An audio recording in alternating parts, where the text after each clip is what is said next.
Bienvenidos a Familias Horribles. Aquí rompemos el silencio sobre las experiencias en familias disfuncionales, porque ya es hora de dejar de normalizarlo.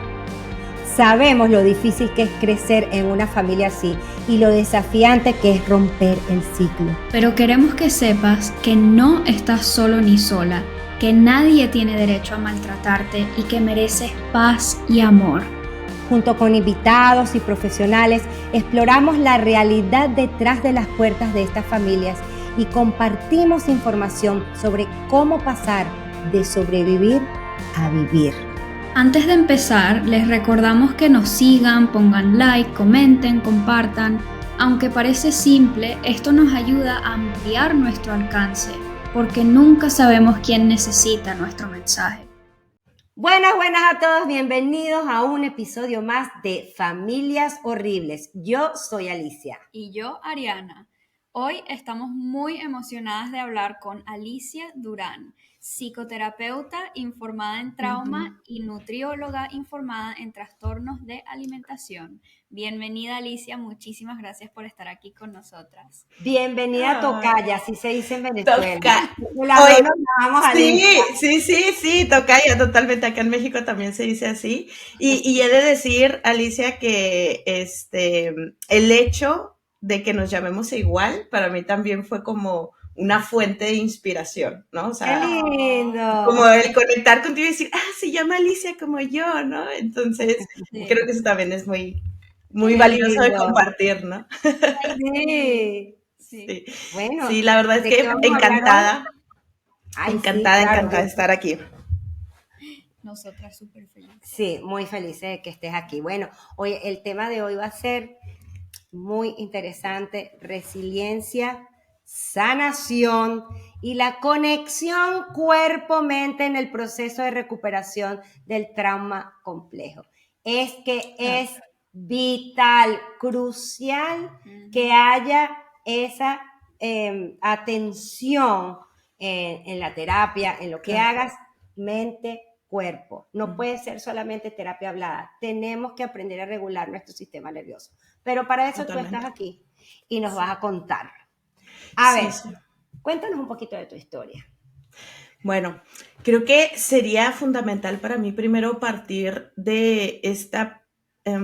yo he observado mi proceso como profesional de la salud. Digo, yo primero me especialicé en la nutrición y luego ya después me brinqué a la psicoterapia clínica.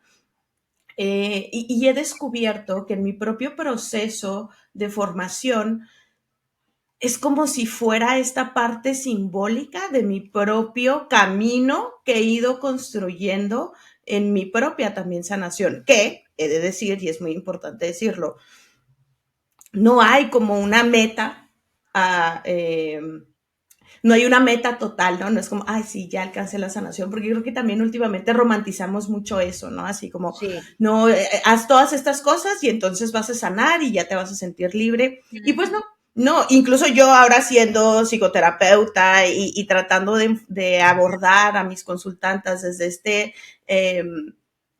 este acompañamiento como más integral, tanto del cuerpo, la mente, las emociones,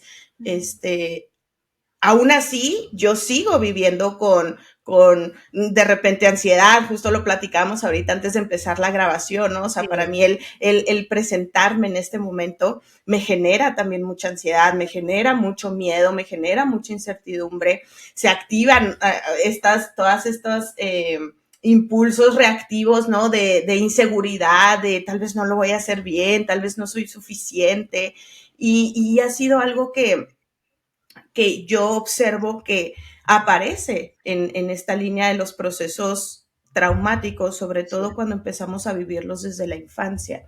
En mi caso, pues bueno, como muchas de las personas que tal vez nos escuchan, soy sobreviviente de abuso narcisista por parte de mi progenitora.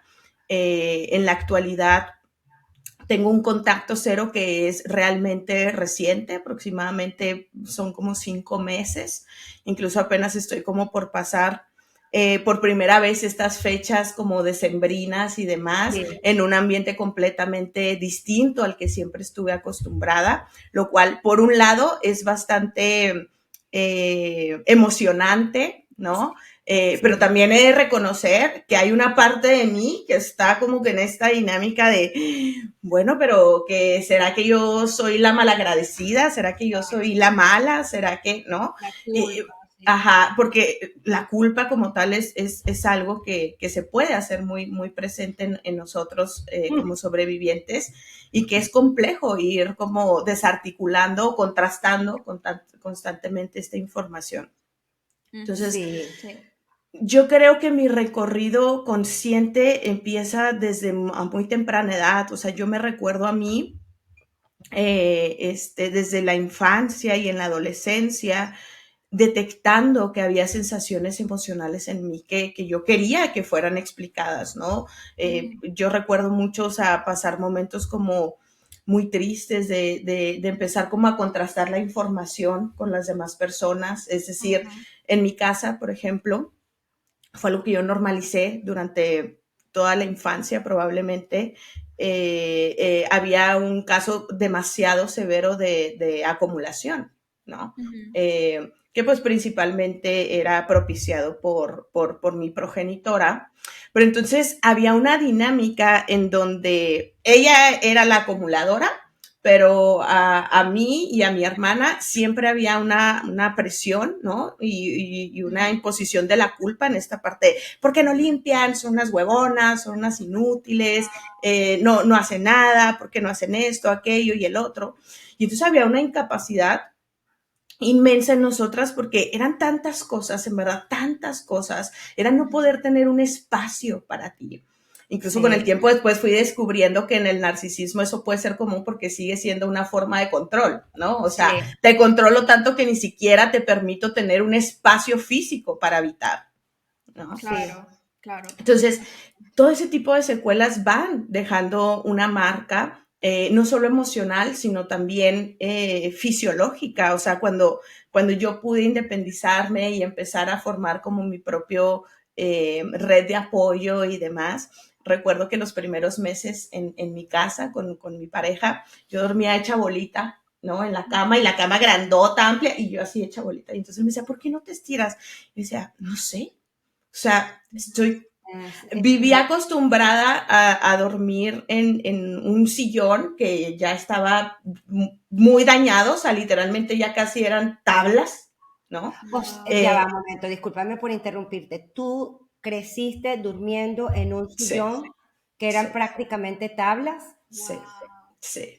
Sí, Negligencia, abandono, abuso de todo tipo, o sea. Sí, no, las habitaciones estaban llenas, o sea, no había posibilidad de tener un cuarto propio, entonces era...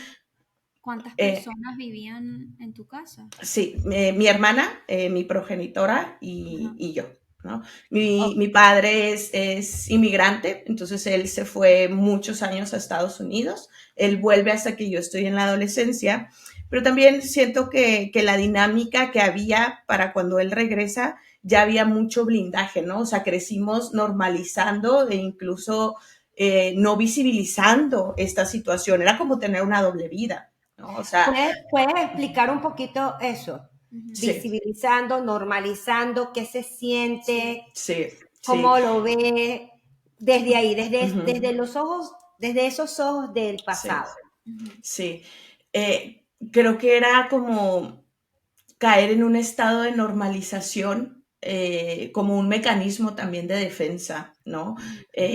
Cuando yo empezaba a ir a casas de amigas y me daba cuenta que sus casas estaban limpias, que sus mamás les hacían comida, que les ayudaban con sus tareas, ahí era donde yo empezaba como a contrastar y decía, bueno, es que porque en mi casa no suceden estas cosas, ¿no? El hecho de que yo nunca pude tener como una pijamada, por ejemplo, el que a veces había tareas en equipo y nos decían, pues ahora nos juntamos en tu casa, y yo tenía que inventar hasta lo que fuera, ¿no? Para que nadie tuviera que ir a mi casa. Incluso en la adolescencia, mis primeras relaciones románticas, pues era muy conflictivo por eso, porque pues nunca podía invitar a nadie a pasar. Incluso recuerdo una vez que un amigo tuvo que hacer pipí afuera, o sea, en la calle, porque llegó a mi casa y me dijo, ¿me puedes prestar el baño? Es que ya no aguanto. Y yo le tuve que decir, no puedo, porque mi madre se va a enojar, ¿no? Bueno, la realidad era que pues en mi casa no había una buena infraestructura, o sea, la casa empezó a tener daños que ella como adulto no asumía esa parte y era como, ya se descompuso, pues ya así se queda, ¿no? O sea, Sí. ¿Y tu hermana dónde dormía?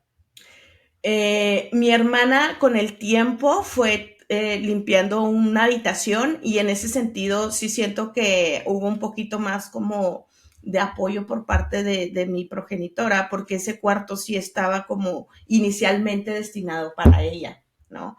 Ahora, cabe aclarar que mi hermana sí cumple más como con el rol de niño de oro y yo más Sí, el de chivo, ¿no? Exacto. ok. Aunque ella también ya ha ido concientizando que ser el niño de oro pues tampoco es Tampoco. saludable, No. tampoco es bueno, y aunque ella Sí. todavía no ha podido como poner un contacto cero, sí creo que el que yo lo haya establecido ha retribuido a que al menos mi progenitora en el presente como que doble un poquito más las manos, porque pues ya se le salió una del guacal, ¿no? Y entonces Sí, Tienen se que comer mantiene de más, alguna parte. sí. exactamente, exactamente. ¿De dónde dormía tu mamá? Dormíamos en la sala. O sea, Ella también, o sea que la sí, habitación de tu mamá estaba llena de cosas también tantas estaba llena. que era También estaba imposible llena. entrar o dormir o acostarse en ningún lado. Ujú. Sí, sí, sí, no había un espacio. O sea, hasta que yo entré a la adolescencia, yo empecé como a revelarme más, yo empecé como creo que yo siempre he tenido como este instinto de justiciera, ¿no? Que me nació derivado de todo esto, en donde Igual la que justicia social en general es algo que a mí me traspasa, me toca muchísimo.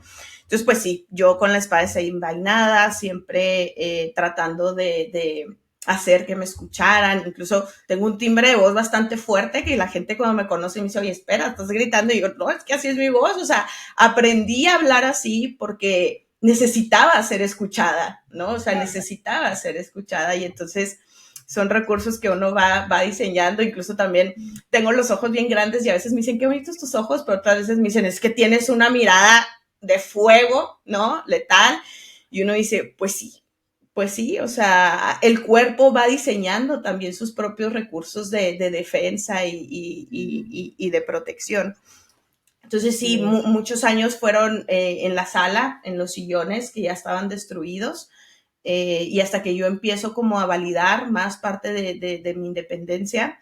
Ella tenía temporadas en las que se iba a Estados Unidos con una tía y yo recuerdo que mi hermana y yo aprovechábamos para tratar de limpiar, ¿no? Así que vamos a sacar, ¿no? Y Y lograban lográbamos cosas. limpiar, lográbamos sacar ciertas cosas, pero cuando ella regresaba, Claro. era un terror, ¿no? Recuerdo incluso una vez que nos hizo salir en la madrugada a meternos entre todas las bolsas que habíamos sacado a la basura, porque ella insistía en que habíamos tirado un sobre con una tarjeta de crédito que le había llegado, ¿no? Yo no creo ni siquiera que esa tarjeta haya existido, honestamente, o sea, ni siquiera la Sí, encontramos y además eran tantas cosas las que había que dices tú, sí. o sea, Sí. pero sí, entonces era una revolución constante de que a veces se iba, tratábamos de limpiar, pero regresaba y entonces se enojaba porque movíamos sus cosas, ¿no? Claro. En la actualidad no sé cómo se siga manteniendo, sé que todavía hay temas de acumulación, pero en la pandemia, que fue cuando yo me independicé, yo traté de irme como lo mejor posible e incluso en esa línea de tiempo logramos como limpiar muchísimo más. Entonces cuando yo me fui, la casa quedó como mucho más en orden de lo que yo nunca había como podido experimentar en esa casa, ¿no? Sí, Pero pues hasta la fecha quién sabe en qué condiciones seguirá. sí. ¿Qué se siente vivir en una casa así? Es que no tienes espacio, o sea, literalmente no hay un espacio para poder desarrollar tu identidad. O sea, es que es así. O sea, ni emocionalmente ni físicamente puedes reconocerte. Yo siempre he dicho que el trauma se vive como si nos convirtiéramos en una estatua que fue cubierta con una lona, ¿no? Mm. Y que entonces tú sabes que eres tú sabes que estás ahí, ¿no? Pero esa lona no te deja reconocerte por completo, ¿no? Y entonces es un proceso en donde tienes que ir quitando todo esto, observándote y empezar a reconocer, pues, quién soy, ¿no? O sea, quién soy, hacia dónde voy, qué es lo que he vivido, porque también el empezar a reconocer esto es sumamente doloroso, porque aparece siempre esta idea de, ¿y si hubiera sido diferente? O si las cosas llegan a cambiar, pero pues la realidad es que no sucede. Justo platicaba con Alicia en algún momento esta parte de la resiliencia, ¿no? Yo creo que la resiliencia son como cubitos. ¿Recuerdas, Alicia, que te decía? Son como cubitos de estos de los bebés, ¿no? Que arman, ¿no? Sí. Y que van poniendo así en una pilita. Creo que es algo que se va construyendo en ti. Pero el estar constantemente en este tipo de entornos es como si construyes sus cubitos y te los patean, ¿no? Los vuelves a construir y te los patean, y los vuelves a construir y te los patean. Entonces también es importante decir que si bien la resiliencia es algo que podemos trabajar y podemos construir, a veces no es sostenible estar todo el tiempo yo luchando por mi resiliencia y por mi resiliencia cuando estoy en un entorno en donde todo el tiempo me van a estar tumbando todo eso que yo estoy tratando de conseguir. Sí, sí, sobrevivir, sí. Pura y duramente. No, constantemente. No es sostenible, no es sostenible. Claro, claro. Había temas también de violencia física bastante fuertes. En el caso de mi hermana, ella nunca le tocó que mi progenitora la agrediera físicamente. Manipulación emocional, pues eso siempre, por todas partes, pero la violencia física sí estaba direccionada hacia mí, ¿no? Directamente hacia mí. Recuerdo, por ejemplo, que hubo muchos momentos de mucha negligencia en cuestión de temas de mi salud, ¿no? Mi hermana tuvo mucho tiempo que asumir también este rol de cuidadora primaria, ¿no? De toda esta responsabilidad, al ser ella la mayor, yo soy la menor, nos llevamos 3 años de diferencia. Y entonces ocurrían estas situaciones en donde yo enfermaba y no había una atención, o sea, no se me llevaba al médico. Incluso hubo un momento en el que yo recuerdo, hubo una vez en la que yo me caí, me fracturé los dientes de enfrente, que a veces en la actualidad es un proceso que apenas estoy como retomando, ¿no? O sea, porque el cuidado de la salud, cuando viviste con tanta negligencia, es un reto.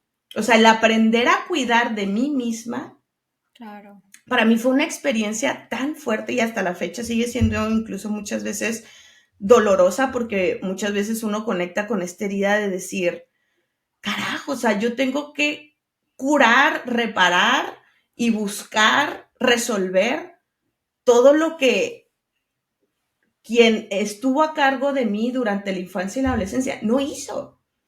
Sí. Y entonces se siente como que traes un costal ahí encima de, ahora no solo tengo que trabajar por mis emociones, sino que también tengo que buscar citas médicas con todos los especialistas, tengo que empezar a ver. Sí. ¿Qué edad tenías lo que estás describiendo? Cuando tuve el accidente que me caí. Tú usted nos estás contando que los dientes, la fractura, no sé qué. Darte cuenta que te tenías que cuidar y hacer estas citas y aprender a hacer esto. ¿Qué edad? Sí. Yo creo que te estoy hablando de apenas cuando me pude independizar. Yo creo que serían a los 23 años. Ahorita tengo 29, ¿no? Uh-huh. Pero cuando eras chiquita, por ejemplo, a los 10 años, a los 15, ¿te llevaba al médico? No, jamás. ¿Nunca? Nunca ibas al médico.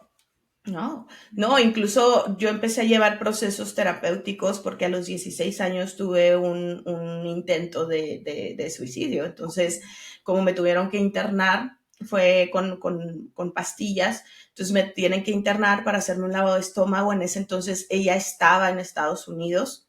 Recuerdo perfectamente que quienes se preocuparon y estuvieron ahí fue mi padre y mi hermana. E incluso cuando a ella le llaman, ella se enoja y se escandaliza y entra en shock y se molesta porque dice que yo lo hice para pues fastidiarla en su viaje, ¿no? Porque ella está allá y entonces yo lo hice para preocuparla cuando ella está en otra parte, ¿no? ¿Te puedo preguntar algo sobre eso? Claro, Cuando llegaste a ese punto de ya no puedo más, sí. ¿qué sentías?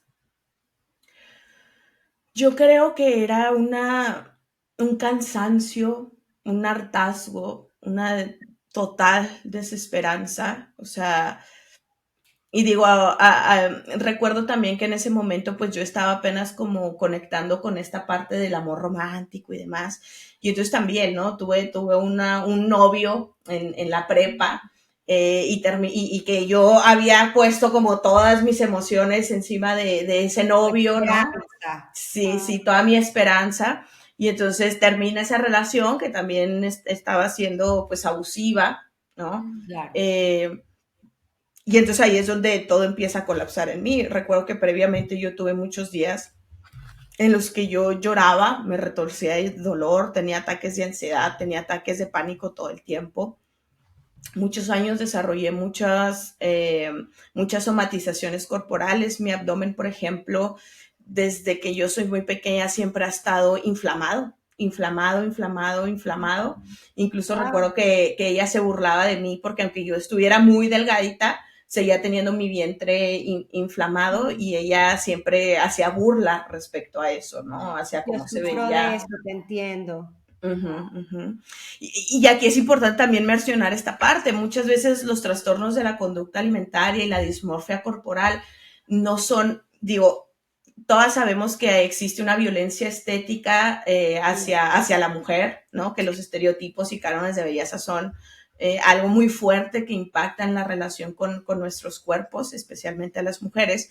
Pero es cierto que el abuso narcisista, sobre todo cuando viene del lado de las madres, sí o sí te va a ligar a un trastorno de la conducta alimentaria o a una dismorfia corporal, ¿no? A una desconexión de la relación con tu cuerpo, porque constantemente existe este tipo de narrativas, ¿no? En donde Sí. tu cuerpo pareciera no ser suficiente o no ser el mejor, o donde constantemente entra la comparativa. En mi caso, yo padecí de anorexia nerviosa porque yo no sabía cuidar de mí. O sea, para mí era más fácil como saturarme de todo lo que debería de hacer para demostrar o para tratar de que me validen o que me vieran, porque siempre había esta narrativa de, no, pobre ti, tú nunca vas a lograr nada, a ver si terminas la primaria, ¿no? Y siempre era así, terminas la primaria, pues a ver si te logras en la secundaria, hacia la secundaria, pues a ver si llegas a la prepa, Siempre ¿no? te ponen otra cosa enfrente. Ajá, Nunca es exacto. suficiente, nunca llegas a la Sí. meta. Sí, sí, sí, totalmente así. Entonces, para mí, el no atender mi hambre y mi saciedad, el observar mis necesidades físicas, era algo que literalmente no me pasaba por la mente. O sea, yo No, vivía en un no te estado imagino. automático de supervivencia, de ser una máquina productora de lo que fuera con tal de buscar validación, aprobación, ¿no? Y en el caso de mi hermana fue como el otro punto, ¿no? Que es la bulimia, ¿no? Que era esta parte de que ella, por el contrario a mí, ¿no? Ella, tú eres la mejor, tú eres perfecta, tú tienes que lograrlo todo, tú tienes que ser suficiente en todo, tú tienes que ser capaz en todo, porque tú eres la mejor de mis hijas, ¿no? La que se porta bien, la que hace todo bien. Y entonces eso a ella le detonó una bulimia durante toda su adolescencia terrible, porque es esta necesidad de querer sacar y no saber cómo procesar Sí, toda esa Claro. sobrepresión que existe en ti, ¿no? Y entonces sí. en muchas de mis consultantas he visto este tipo de casos en donde la anorexia nerviosa, la bulimia, el trastorno por atracón, la dismorfia corporal se hacen muy, muy, muy presentes por esta despersonalización que se genera con el cuerpo, ¿no? Explícanos un poquito sobre la despersonalización. Sí. Es como una fuga, vamos a verlo de esta manera, en donde tu cuerpo ha estado enfrentando tanto estrés, ya conocemos como parte de estos procesos en donde la amígdala se inflama, entramos como a este instinto de supervivencia, esta parte reptiliana, ¿no? Este cerebro reptiliano que nada más ataca, huye o se paraliza. Y entonces creo que la despersonalización tiene mucho que ver con esta parte también como de paralizarnos, ¿no? O sea, te fugas. Incluso mi hermana actualmente se trata por trastorno de déficit de atención. A ella le cuesta muchísimo el poder resolver sus actividades o tener una logística o tener un orden, porque justamente vivía tanta presión que entonces se fue a este otro punto. Sí. Claro. Entonces, creo que la parte de la despersonalización es muy importante abordarla en cómo conectamos con nuestro cuerpo después de vivir tantos procesos traumáticos, porque cualquier cosa es muy posible que pueda reactivar otra vez todo este instinto de supervivencia o esta sensación de amenaza. Tomando en cuenta también los procesos de salud física, ¿no? Por ejemplo, en mi caso tengo 29 años y yo este año fui diagnosticada con resistencia a la insulina, ¿no? Que ya está como en la categoría de prediabetes. Sí. Y en un inicio para mí eso fue como un balde de agua helada, porque yo decía, pues ya, o sea, estoy sanando emocionalmente y de repente me empieza a cobrar el cuerpo facturas y yo digo, esto no va a terminar nunca, ¿no? O sea, voy a seguir recibiendo este tipo de secuelas. Características también como el síndrome de ovario poliquístico por la desregularización hormonal, problemas metabólicos, digestivos, problemas también autoinmunes, todo este tipo de enfermedades son muy comunes. ¿Por qué? Porque el cuerpo está todo el tiempo en esta hipervigilancia, en esta supervivencia, en estar activándose todo el tiempo para protegerse, para sobrevivir, que entonces empieza a diseñar todos estos mecanismos. Y luego tú te topas con que todo este proceso de estrés produce procesos inflamatorios a nivel celular. O sea, ya no estamos hablando de grasa, de músculo, no, estamos hablando de procesos inflamatorios a nivel celular, ¿no? Y entonces tú vas a tus citas médicas y te dicen, pues ya está, si se quiere sentir mejor, pues baje de peso. Y tú dices, exactamente. No. Llevo años en esto. Estás describiendo mi vida. No, Sí. y después es porque es la menopausia, Sí. porque es la edad, porque tú ya eres así. Es que... Bueno, una endocrinólogo, la última que fui, me dijo, ya eres menopáusica, tienes que aceptar que vas a ser gorda para el resto de tu vida. Así mismo me lo dijo. Y en realidad es lo que tú dices, es una inflamación, porque yo estuve expuesta a el estrés constante durante demasiados años. Sí, totalmente. El sistema nervioso no está diseñado para hacerlo 24/7, sino en los momentos puntuales donde existe un verdadero peligro.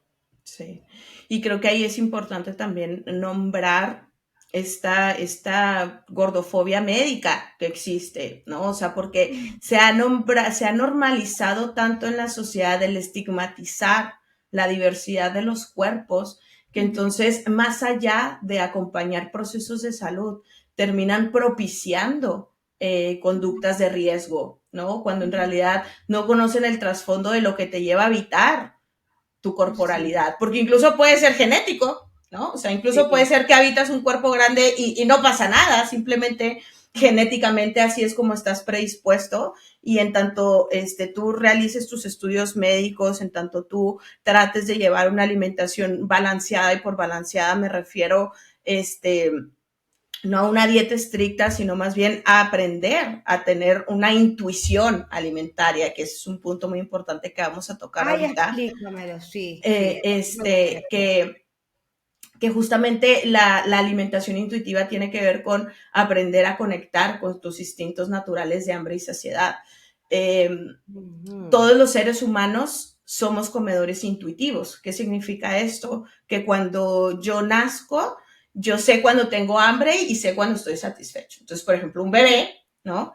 Si tiene hambre, pues va a llorar. Es la manera en la que él solicita algo, ¿no? Y entonces empieza a llorar. Y cuando tú le das de comer, va a llegar un momento en el que el bebé se va a sentir saciado y simplemente va a dejar de comer.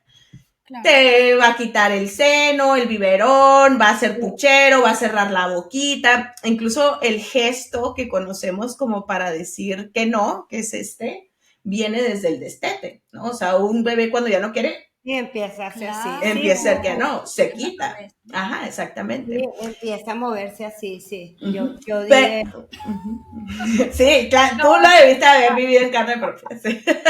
sí, sí, señor. Y sí, claro. entonces lo que sucede es que conforme yo voy creciendo, yo sigo atendiendo mis instintos de hambre y saciedad, pero supongamos que yo estoy en una familia horrible, ¿no? En donde se empieza a condicionar todo, ¿no? Y entonces se me empieza a decir, si comes esto eres buena, si comes esto otro eres mala, esto está bien, esto está mal, esto es permitido, esto es prohibido, mira ya que te ves muy gorda, mira ya que estás muy flaca, y esta constante narrativa y crítica en la interacción con el alimento y con el Sí, cuerpo, empieza a generar una desconexión natural en los instintos de hambre y saciedad, porque claro, somos infancias, y entonces yo voy a empezar a decir, a ver, o sea, es que yo sí tengo hambre y quiero comer esto, pero ya me dijeron que soy mala, ¿no? Si lo hago, o que estoy gorda y que a lo mejor ya debería de parar de comer, entonces mi cuerpo no tiene la razón, ¿no? Porque son los adultos lo que me están diciendo esa información. Y entonces yo termínate todo empiezo, el plato, tienes que comerte todo, no puedes dejar ándale, nada. Sí, exactamente. Entonces, Porque si no to- eres, hay niños que se están muriendo de hambre, te eres empiezan mal a, agradecido, sí, lo que sí, sea. y la yo culpa viví una influye guerra y todo el entonces te tienes que comer todo. Exacto. Sí. tiempo. ¿Qué pasa cuando el niño no quiere comer? Porque yo era una niña que yo no quería comer. Y Sí. yo recuerdo una vez que me quedé hasta, yo era muy, muy pequeña, pero un knockout. ¿Sabes? Ujú. Cuando te dan una cachetada tan fuerte que te quedas como, Sí. porque mi mamá se desesperaba y no comía. Sí. Y me trataban de meter La la comida a cuchara. fuerzas. Mi abuelo se enrollaba una servilleta, me abría la boca para meterme la cuchara. Eso yo lo Ujú. recuerdo. O Wow. Sí, sea, No, qué me fuerte. obligaban a comer, pero yo no quería comer. ujú. Eso es lo que yo recuerdo que me decían, que es que yo comía muy poco, pero quién sabe si El doctor, luego me llevaban al pediatra y todos los exámenes estaban perfectos y el mismo doctor le decía, el niño sabe Lo lo que que quiere necesita, o no Mira. claro. comer. Y otra cosa que me pasaba es que no sé, es que me Sí, tocaste sí, un sí, tema y sí. además es que me estoy recordando de cosas. Y bueno, en este podcast nosotros Ujú. siempre compartimos como las experiencias de Totalmente. nosotros, de Ujú. las personas que existan allí. ¿Sabes qué hacía yo de chiquitita? Iba al gabinete de la cocina, agarraba un puño de sal y me lo comía entero. Era unas ganas de comer Wow. sal. Sí. Y mi papá, en aquella época, yo creo que yo tenía 4 o 5 años cuando yo hacía eso. Él compraba huevas de lisa, que son es un pescado, una cosa, Ujú. era súper salado. Y cuando yo sabía que eso estaba, yo me subía, me encaramaba, me subía a la refrigeradora Ujú. y me las comía porque era saladísimo. Ujú. Imagínate tú. Sí.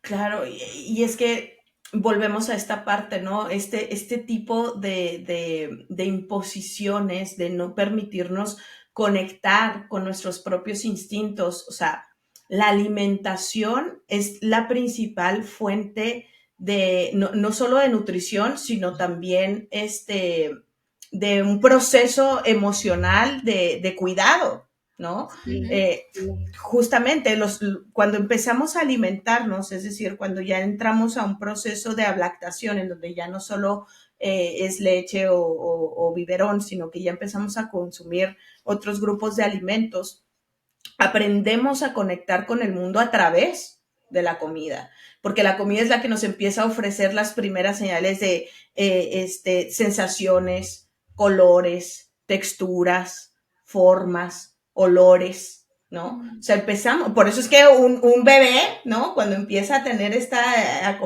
agarra con las manos, se lo bate, se lo pega, se lo mete, se lo saca de la boca, hace mil malabares, avienta.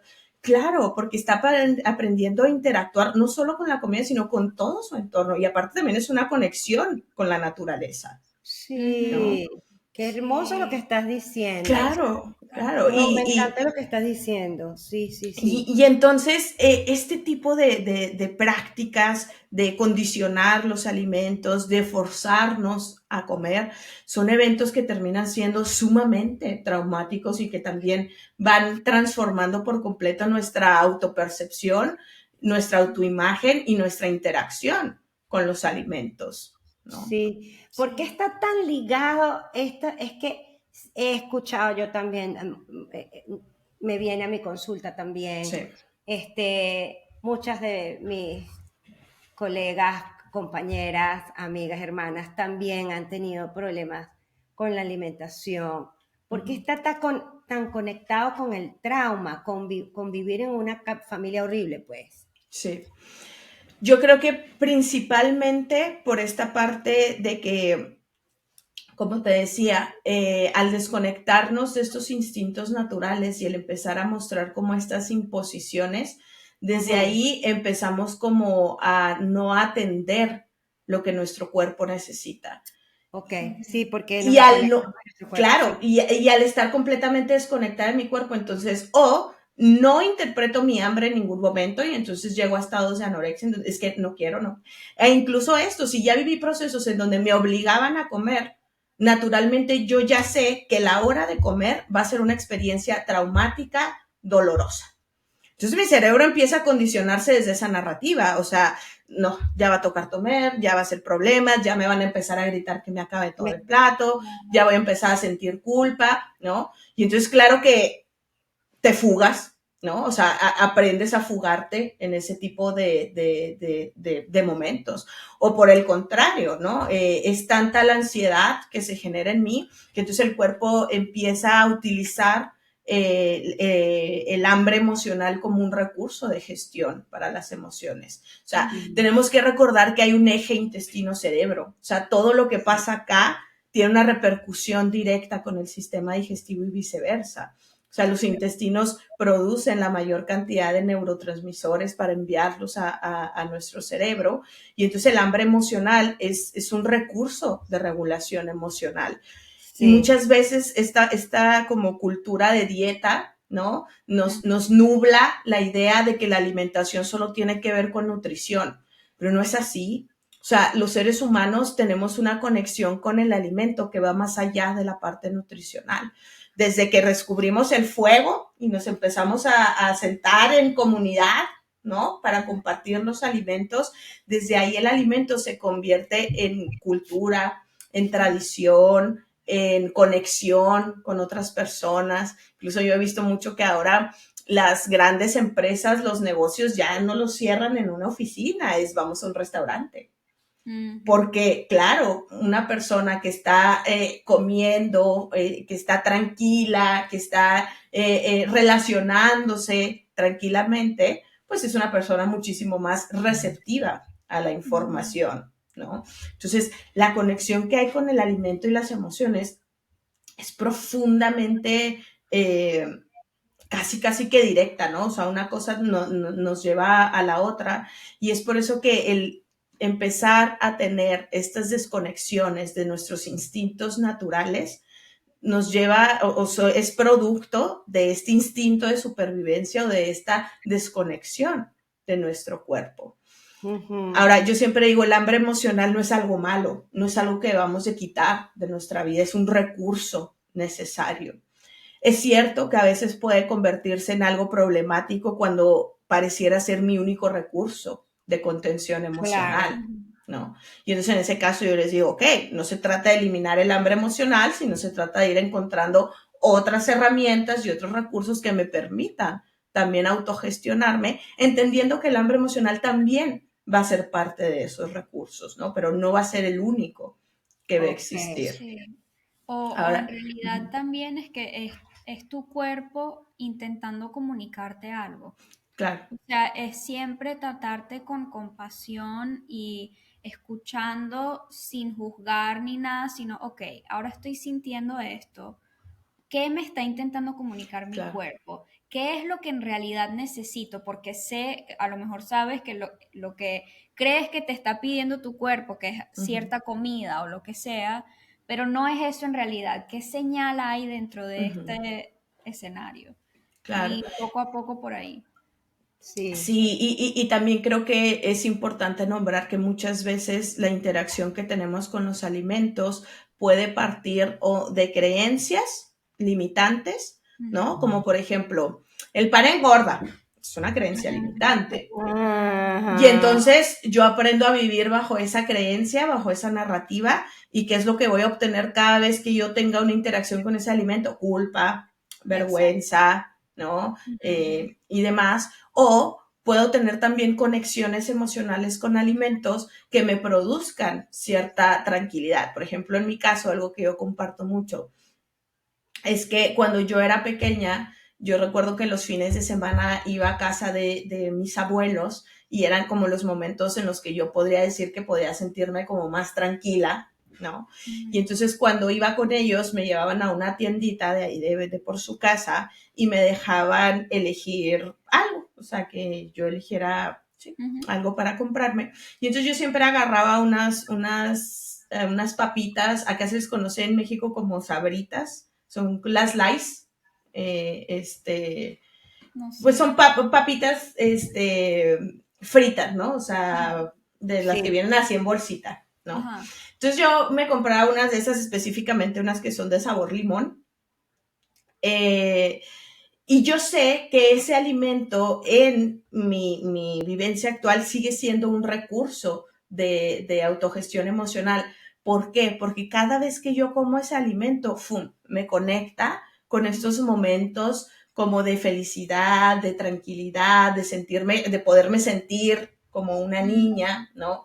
Y entonces muchas veces generamos también conexiones emocionales a través del alimento, que cuando llegamos con tan solo olerlas, se activan esas Sí. emociones. Ahora, pueden ser emociones tanto, llamémosle, positivas como también negativas, ¿no? En la interacción Ujú. con el alimento. Y es justamente por eso, porque hay un proceso emocional en la manera en la que nos relacionamos con la comida. Es que me estás haciendo recordar que yo creo que para mí eso es la chicha y tengo hasta ganas de llorar Uh -huh. pensando en tomarme una chicha, Uh -huh. porque para mí era, Sí. es uno de mis recuerdos de Venezuela, que íbamos por la calle y estaba Uh el -huh. señor con su carrito con la Y chicha era un y para momento mí eso lindo. era como Era un momento era lindo. mágico para mí Sí. ir Sí. al carrito del señor y tener mi chicha y caminar por la calle con mi chicha y me encantaba.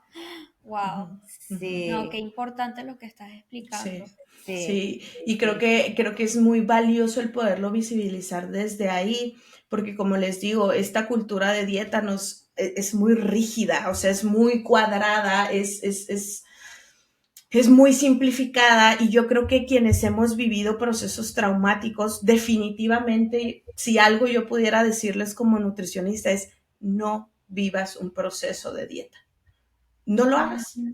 No lo hagas porque te va a desconectar más de tu cuerpo, te va a generar más ansiedad, te Wow. va a generar más culpa, más miedo en tu interacción con los alimentos, más desconexión de tu propia confianza corporal, ¿no? Y entonces yo creo que lo mejor que podemos hacer desde este autocuidado es justamente primero empezar a rastrear, ¿no? ¿Cuáles son todas esas creencias que yo tengo impuestas relación a la percepción del cuerpo y en relación a la interacción con los alimentos, ¿no? Sí. Por ejemplo, una creencia muy arraigada que todos podemos tener es esta narrativa de ser gorda es malo, ¿no? Ser gorda es lo peor que me puede pasar en la vida, ¿no? O sea, yo tendría todo el tiempo que luchar por tener un cuerpo delgado o un cuerpo que cumpla con estos estereotipos y cánones de belleza. Ujú. Pero es observar de dónde viene esa narrativa, o sea, dónde lo aprendiste, dónde piensas tú que aprendiste esa creencia, cómo te hace sentir, porque ahí es donde es muy importante evaluar si esa creencia es algo que me funciona o es algo que por el contrario está dañando mi relación conmigo. Mm. Entonces, si la creencia, tú observas que viene desde que lo decía mi madre, lo decía mi padre, me obligaban a esto, me decían esto otro, ¿y cómo te hace sentir? Pues me hace sentir triste, me hace sentir vergüenza, me hace sentir culpa. Ah, ok. Entonces, es una creencia que se tiene que cuestionar, ¿no? Porque no te está produciendo algo. Yo siempre digo que la mente es como un campo, ¿no? En un campo mental en donde se van cultivando muchas cosas a lo largo de nuestra vida. Y entonces inicialmente lo primero que se va a cultivar son como estas creencias y estos valores que nos van a dar nuestro núcleo familiar, ¿no? Cuando le llegamos a la adolescencia, naturalmente, pues tenemos que cuestionar esas creencias y esos valores con la intención de poder encontrar nuestra propia identidad. Pero en las familias horribles, pues eso siempre se va a truncar, porque si piensas diferente a mí, entonces estás mal, ¿no? Exactamente. Ajá. Eso es muy importante. Sí. Y entonces, eso nos va a llevar que cuando llegamos a la parte adulta, pues va a ser como que mucho más complejo el poder atender nuestras propias necesidades, porque siempre va a seguir esta narrativa de que estamos desafiando esas creencias que ya fueron impuestas, ¿no? Ahora, yo siempre les digo, no es importante solo el ver cómo te hace sentir emocionalmente la creencia, sino también cómo se siente en tu cuerpo. O sea, ¿qué te genera a ti el pensar en este tipo de creencias en torno a la comida, en torno a tu cuerpo? ¿En qué parte de tu cuerpo sientes que se aloja esas sensaciones? Si hay sensación de pesadez, de cansancio, de adormecimiento, ¿no? Entonces ahí estamos hablando otra vez nuevamente cómo la creencia está diseñada para conectarme directamente al trauma, ¿no? Y activar todos estos mecanismos de supervivencia. Entonces, ¿qué es lo que yo recomiendo en procesos traumáticos para trabajar la interacción con los alimentos? Volver a conectar con esa parte de cuando éramos bebés, ¿no? Yo les digo, vamos a aprender a comer como niños otra vez. Y parte de uno de los recursos que a mí me gusta mucho dejar en mi acompañamiento es el que literalmente se den el permiso de comer como bebés. Hay ciertos ejercicios con meditaciones guiadas que pueden buscar ustedes fácilmente en internet.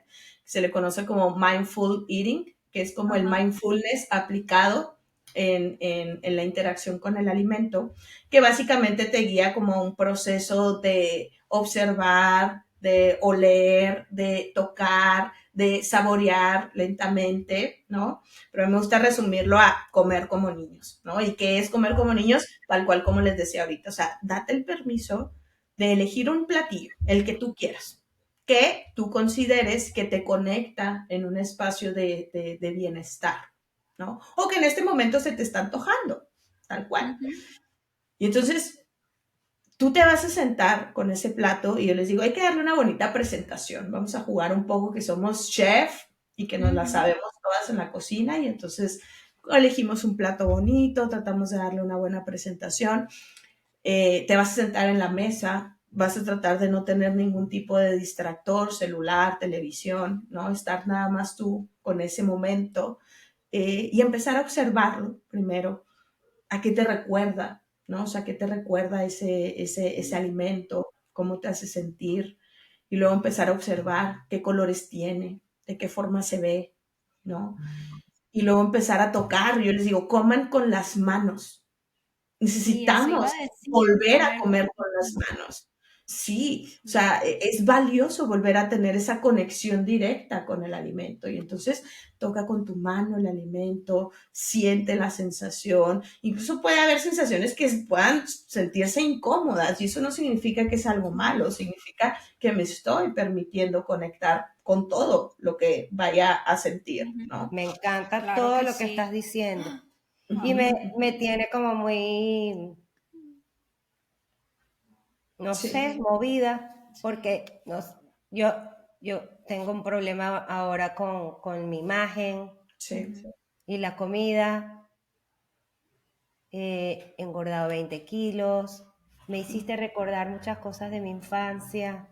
Esto está fabuloso, muy interesante todo lo que estás diciendo. Sí. Y entonces... Voy a hacer este ejercicio. Claro. Contigo, yo quiero hacerlo. Yo voy a hacer ese, sí. Nos vamos a sentar en la mesa y voy a hacer este ejercicio.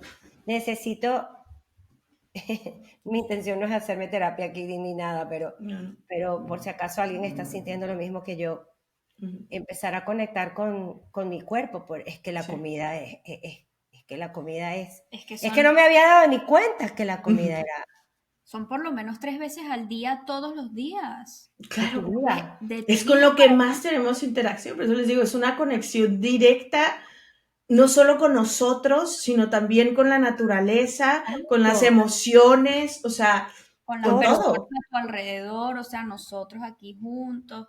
Es que súper, súper Es un importante. puente de comunicación también, ¿no? O Sí, sea, el compartir alimentos con quienes se han convertido en nuestra red de apoyo, en nuestro espacio seguro, ¿no? Wow. Eh, es fuertísimo lo mal que hemos como tergiversado la nutrición, cómo la hemos reducido a estos estándares de belleza, a este pesocentrismo médico, ¿no? Y nos hemos olvidado justamente de todas estas interconexiones que sí, tiene la relación alimentaria. Wow. yo voy a hacer esos ejercicios, yo tengo que empezar de cero, Sí. porque yo no tengo ninguna relación con la comida en ese sentido, sino Ujú, muy, muy tóxica. Ahora, todo me engorda. El ujú, agua me engorda. ujú, Esto me va a hacer daño además, porque sufro de la inflamación. ujú, Me ujú. duele, me Sí. inflama. O sea, todo ha sido un terror. Yo le tengo terror a la comida. Ujú. Sí.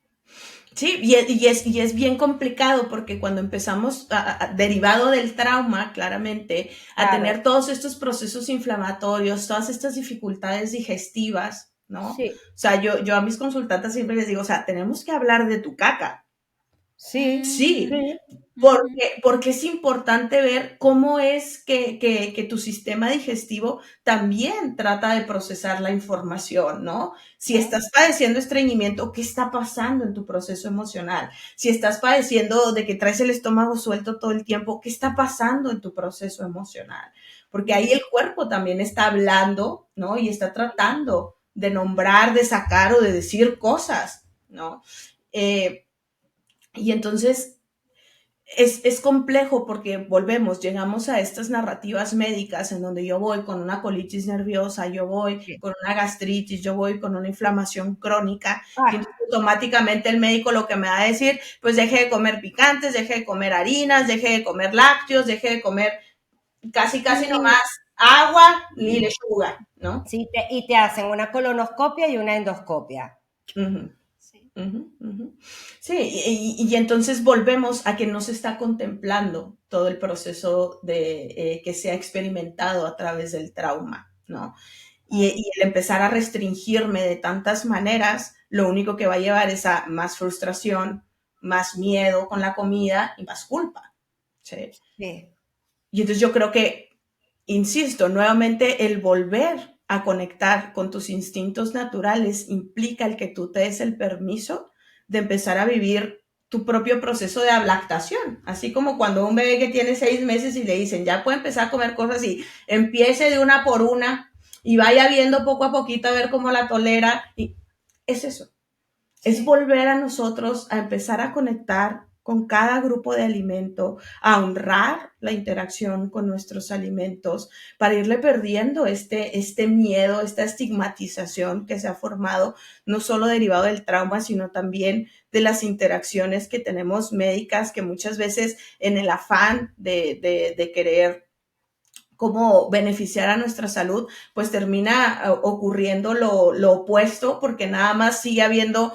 más reglas, más control, más sobreexigencia y más esta parte de, no, pues es que tú te tienes que hacer cargo, ¿no? Cuando yo diría, la interacción con el alimento tiene muchos factores que no solo tienen que ver con la parte de la voluntad propia, o sea, también entran los contextos políticos, económicos, geográficos, sociales. Por ejemplo, yo acá en México resido en el estado de Chihuahua. El estado de Chihuahua es una zona desértica completamente. Entonces, nuestra gastronomía tradicional se resume a frijol, a carne, a queso, ¿no? y manzana que se llega a producir aquí y nada más, o sea, esa es parte de la canasta básica, pero tú vas con el nutriólogo y entonces te dice que comas salmón con espárragos y que la berenjena y que quién sabe qué, y tú dices, pues O eso sea, no tú eres forma consciente, parte, ¿no? eres Ajá, consciente que vivo en Chihuahua, o sea, por favor. ajá, exactamente. Entonces, la interacción con nuestros alimentos tiene muchas conexiones de diferentes como procesos sistémicos, vamos a llamarle así, de estructuras, que difícilmente podemos como el llevar una línea exacta, ¿no? Por eso digo que la dieta no es algo que yo recomiende como tal. ¿Por qué? Porque incluso nuestros propios procesos emocionales derivados del trauma van cambiando día con día. O sea, va a haber días en los que a lo mejor yo me siento muy bien conmigo y entonces a lo mejor ese día puedo hacer mis tres tiempos de comida, todo bien y fluir, pero va a haber días en los que yo traigo el trabajo encima, yo traigo la sobrecarga de un montón de cosas, yo amanecí emocionalmente inestable y entonces la interacción con el alimento en ese momento va a tener que ser diferente bajo mi autocuidado. O sea, es desde el qué estoy necesitando en este momento. Pero con la dieta, como ya están los cuadros y las líneas marcadas de lo que tengo que comer a cada hora, todos los días, pues caemos otra vez en esta rigidez de pensamiento que solo va a seguir generándonos más culpa y más estigmatización de que no lo estoy haciendo bien, no estoy siendo suficiente y entonces todo es mi culpa, ¿no? Bueno, la realidad es que no es así. Ahorita que perdón, ibas a decir Sí, algo. Sí, No, sí, no, sí. no. Bueno, yo es que estoy pensando mucho en todo lo que estás diciendo y es, es exactamente lo que me pasó a mí, porque yo en la universidad subí mucho de peso, tuve una relación con la comida muy complicada.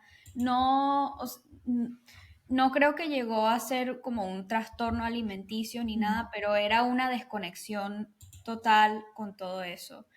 Y llegó un punto que, claro, investigando un poco así, claro, estudiando psicología, intuitivamente yo empecé a trabajar todos los días en dejar la creencia de que hay comida buena y comida mala. Y yo no sé cómo, pero yo todos los días era, claro, al principio no era así, me comía la galleta y era, qué bolas, me comí la galleta, no puede ser, la. Pero ya después de, ponte 2 años, fueron como 2 años todos los días, de repente era como, bueno, ok, me apetece una galleta, ponte, agarro mi galleta, me como la galleta y es la galleta y me la como en paz y no hay ese proceso de culpa, de vergüenza, de todas esas emociones negativas, sino que disfrutas tu vaina y sigues con lo siguiente y sigues con tu día normal.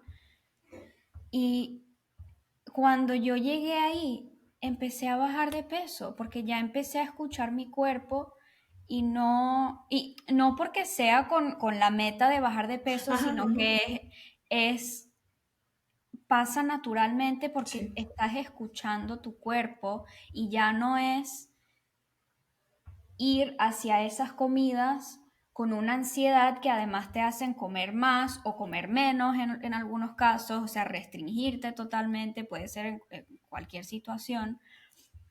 Y ya, por ejemplo, esta mañana, que tengo la regla, me siento horrible, Ujú, me levanté antes de grabar para desayunar y mi cuerpo me decía, hoy no desayunas. O sea, yo no tenía hambre, tenía el estómago cerrado y eso también sería como, no, pero hay que comer las 3 comidas, tienes que desayunar, si no es ujú, es la comida más importante del día, la. No, mi cuerpo hoy dijo, no necesitas nada ahorita, estoy bien ocupado con lo que estoy haciendo. ujú, ujú. Luego, ya después de grabar, ya me está entrando el hambre y, y voy O sea, tranquila. es decir, que cuando haces eso, te apetece tu galleta, te tomas la galleta, pero Claro, no te comes la caja entera claro, no, porque tú estás Exactamente, no atendiendo es tu eso instinto. lo típico que las personas dicen de nunca es una galleta, ¿no? Porque claro, abres y te comes 5 galletas, no una, pero cuando llegas a este punto, en realidad puede ser una, porque como estás escuchando tu cuerpo y llegas a saciar eso, y pueden ser 3, no importa, o sea, yo solo digo que es hacerlo desde un espacio en paz, y no Eso. porque sea ni buena ni mala. Yo lo miro así, no sé, esto es lo que me ayuda. Hay comida que tiene más nutrientes y menos nutrientes para poder verlo así y asegurarte que tu cuerpo está recibiendo las proteínas que necesita, los vegetales que necesita, pero no bueno y malo. Eso me ayudó, pero claro, hay que trabajarlo, pero me ayudó muchísimo, muchísimo. Y me encanta que lo compartas, porque justamente creo que es así como lo experimentamos la mayoría, ¿no? Con esta culpa, con estas ideas como tan rígidas de cómo se supone que debería de ser una buena alimentación. Y algo que a mí me gusta siempre explicar es que el proceso de la restricción alimentaria naturalmente va a producir procesos de estrés. Y si ya nosotros traemos el trauma complejo, la restricción como tal me va a llevar a generarme estrés. Entonces, ¿a qué me refiero con la restricción? Esta parte de etiquetar justamente los alimentos como buenos o malos, como permitidos o prohibidos. Cuando nosotros empezamos como a etiquetar los alimentos desde esta narrativa, eh, va a haber naturalmente como una sensación de idealización a grupos de alimentos que son los que por lo general suelo como restringirme, ¿no? Yo lo explico de esta manera. Imagínense a un niño que quería como un carrito de juguete que sí lo vio, se le antojó mucho, lo quería. Y entonces lo compran y le dicen, pues sí, el carrito es tuyo y demás, pero no vas a jugar con él. No vas a jugar con él, se va a quedar aquí guardado, ¿no? Por X o Y razón. Y entonces automáticamente este niño, lo que va a empezar a suceder es que va a empezar a ocupar cada vez más espacio mental en todo lo que haría si pudiera jugar con ese carrito. A dónde iría, a dónde lo llevaría. Y entonces, ¿qué sucede? Que pasa de un estado de normalización a idealización. Idealiza por completo ese carrito y hasta deja de jugar con los demás juguetes que tiene porque solo está pensando en lo que haría con ese carrito. Y entonces llega un momento en donde le dicen, bueno, pues tú sabes, si quieres jugar con él, pues tú sabes, agárralo. Y acá lo va a tomar y entonces va a pasar como el proceso de, que yo le llamaría como obsesión, en donde todo se va a convertir en el carrito, el carrito, el carrito, el carrito, el carrito, el carrito, el carrito. Sí, Pero sí. ¿qué va a pasar después de 2 semanas en que el niño esté duro y dale jugando con ese carrito? Va a bajar de la idealización a la normalización. Y una vez que llega al estado de normalización, de pronto va a decir, pues sí, es un carrito, está padre y todo. Pero entonces va a volver a voltear a sus demás juguetes y va a decir, pero también tengo estos otros juguetes acá. Y entonces toma el carrito, lo pone con los demás juguetes y entonces ya juega con todos. Entonces la interacción con el alimento es algo similar. Si constantemente yo me estoy limitando o se me está condicionando la interacción con mi alimento, se va a desarrollar una idealización. Que cuando yo tenga acceso a ese grupo de alimentos que suelo restringirme, lo más probable es que mi atención, mis instintos naturales ya no se activen, sino que el cuerpo va a decir, es ahora o nunca. O sea, cómete toda la galleta, cómete todo el pan, cómete todo porque no sabemos cuándo vamos a volver otra vez a tener la oportunidad de acceder a estos alimentos, ¿no? Con razón, Sí. cuando yo me compro un helado, que nunca compro helado, bueno, el otro día nos comimos unos helados, pero no es lo normal. Cuando me compro un helado, compro el bote y me lo tengo que comer todo. Sí. No me puedo echar una bolita porque como sé que no me lo voy a comprar ni mañana ni pasado, ni dentro de un mes, me lo trago. Claro, No puedo parar. sí. Y es porque naturalmente el cuerpo, al estar viviendo episodios de restricción, ¿no? Va a empezar a decir, pues no hay suficiente. Y entonces entra en estados de reserva energética, porque va a decir, como no hay suficiente, pues vamos a guardar, vamos a almacenar, no vaya a ser que nos quedemos sin nada, porque al final el alimento es lo que le da energía para que siga, ¿no? Sí. Existiendo. Y entonces ahí es donde caemos como en estos extremismos, ¿no? Y así es como ocurre. Está comprobado que entre más restricción y rigidez hay en la alimentación, lo más probable es que a largo plazo vas a tener compulsiones en tu interacción con el alimento. O sea, te vas de un polo al otro, ¿no? ¿Y qué es lo que yo sugiero en este caso? Primero, entender que hay un proceso que le denominamos en la psicología de la alimentación como efecto luna de miel, ¿no? Y el efecto luna de miel tiene que ver justamente con esto que los decía, de esas 2 semanas en donde el niño tuvo que jugar y jugar y jugar y jugar con el carrito para entonces poder normalizarlo y volver con todos sus demás juguetes. La luna de miel con la interacción alimentaria es así. Es necesario que tú empieces a conectar con esos alimentos que te restringes, que te limitas o a los cuales les tienes miedo. ¿Por qué? Porque cuando tú empieces a interactuar con ellos, lo más probable es que tu cuerpo sí inicialmente te va a decir, pues a ver, vamos a comernos todo el helado, vamos a comernos todo esto y demás, ¿no? Pero en tanto más yo atienda esto, va a llegar un momento en donde se va a empezar otra vez a normalizar la ingesta alimentaria, en donde el mismo, porque volvemos, el cuerpo sabe lo que necesita. Pero la cultura de dieta nos dice que si nos dejamos ser, nos vamos a atiborrar del mundo entero, ¿no?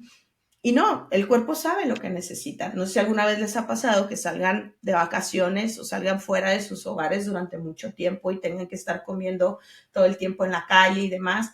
Y llega un momento, ¿no? En donde tú dices, ya me harté, ya me cansé, ya quiero comida de casa, ya quiero algo, ¿no? No, Quiero ir a mi casa a comerme mi sopa, por favor, sáquenme de aquí. Sí, pero claro, al principio es, ¡oh, qué rico las papas y no sé qué. Sí, claro, es que es exactamente lo que explicaste. Incluso comiendo cosas nutritivas ricas, por ejemplo, este año yo viajé varias veces a Europa y comíamos cosas muy ricas, muy buenas, pero llega un momento que igualito quieres comerte Sí. Claro. Incluso ahorita mencionabas algo muy importante de que estabas en tu regla y creo que eso es algo también bien valioso. Yo a mis consultantes siempre les digo, también tenemos que hablar de tu ciclo menstrual. Porque eso también tiene una interacción en todo. Y yo he empezado un poquito a investigar en eso y en una cosa que no me puedo creer es cómo la sociedad está estructurada para las hormonas de un hombre. Porque las hormonas de un hombre cambian en las 24 horas. Ellos se levantan en la mañana bien preparados para hacer todo y se acuestan en la noche bien cansaditos a dormir. Por lo general, ¿no? Por la manera que sus hormonas funcionan. Pero las mujeres son 28 días. Es el mes. Es la vida entera. Yo tengo la menopausia. Ella tiene la regla y yo tengo la menopausia. Es que es verdad, todo te cambia. Sí, cambia todo. Y tu cuerpo te cambia, también tu manera de comer cambia, porque ahora como tu metabolismo es distinto. Dime tú con ese dolor levantándome por la mañana, todo eso, no, no, mi cuerpo no necesita sentarse ahí en paz a cocinarme y a comer. No es lo que me pide. Me pide estar ahí acostada, mejorándome con mi ibuprofeno y lo que sí me comí es 2 pedacitos de jamón porque con el ibuprofeno hay que comerse algo, entonces claro, pero sí. Yo ya yo no sé lo que me pide. Bueno, pero vamos a empezar a hacer lo que ella está explicando porque sí, me encantó, eso me encantó. Ajá, de verdad. Lo que ibas a explicar sobre el ciclo menstrual. Sí, como te decía, o sea, el ciclo menstrual yo siempre digo que es un mapa para nosotros si lo vamos como observando cada una de nuestras fases, porque naturalmente va a haber bajadas y subidas de diferentes hormonas y eso va a llevarnos a tener una interacción diferente con los alimentos. Por eso es que hablo mucho de que la cultura de dieta termina siendo muy inflexible en cada uno de esos procesos, porque va a haber días en los que sí puedo hacer mis 3 tiempos de comida, hasta 5, porque Sí. la parte hormonal que traigo en ese momento, a lo mejor, no sé, estoy en la fase lútea y entonces ahí me siento como más activa, me siento como mejor, incluso para realizar más actividad física, pero luego va a llegar otra fase en donde estoy baja, ¿no? Yo les digo, es como un semáforo. O sea, a veces me va a sentir rojo, a veces me va a sentir amarillo y va a haber momentos en los que me va a sentir verde.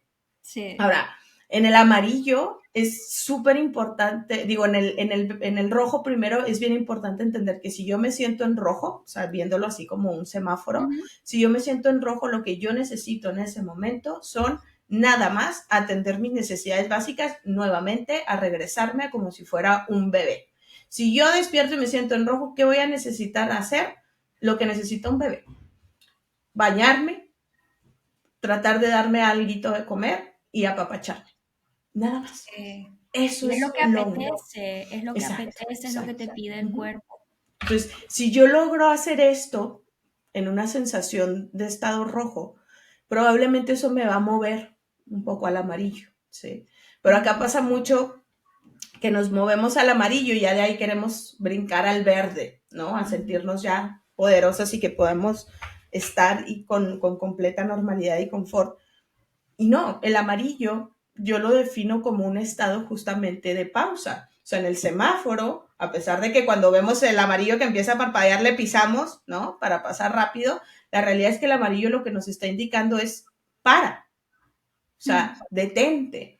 Y entonces el amarillo tiene más que ver con el ocio, con estos momentos de aprender a disfrutar el hacer nada también, porque eso justamente te va a conectar con tu propio. Si no nos damos momentos de ocio, ¿cuándo vamos a conocernos? ¿Cuándo vamos a descubrirnos? El ocio es el que me permite conectar con mis pasiones, con los anhelos de mi corazón, con mis ideas, con todo esto.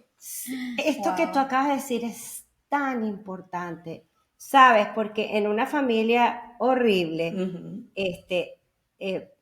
muchas de las cosas que ocurren es que las expectativas son de aquí a... No hay límite, No ¿no? vas a llegar Y nunca. nunca es suficiente. Entonces, ¿cómo te vas a acostar tú o a hacer una siesta o te vas a sentar a ver el techo para ser?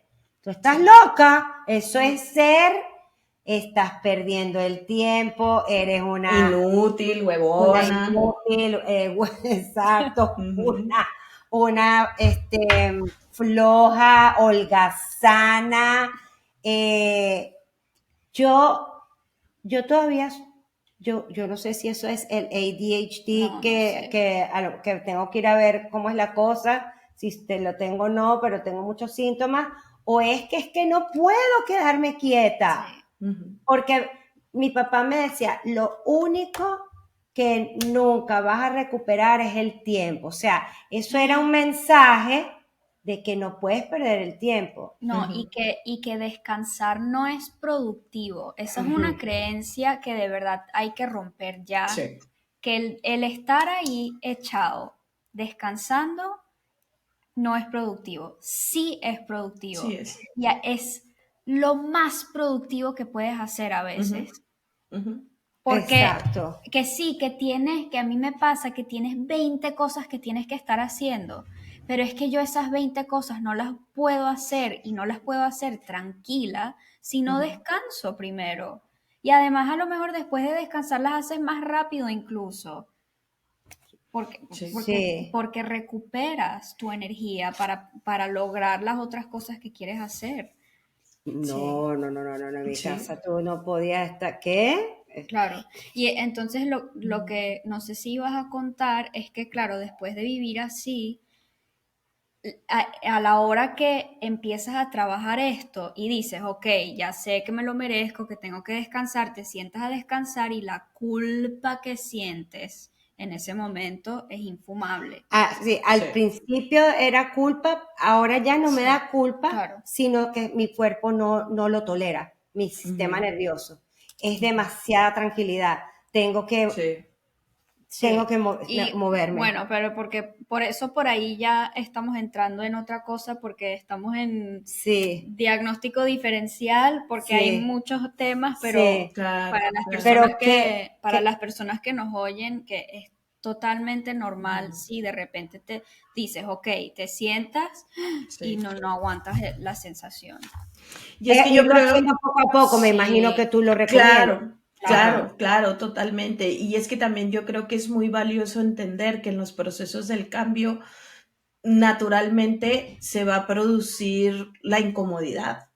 O ujú, sea, la incomodidad yo creo que es una emoción muy presente en los procesos de reestructuración cognitiva, porque al final es literalmente me estoy moviendo Sí, hacia otra manera de relacionarme conmigo y con el entorno.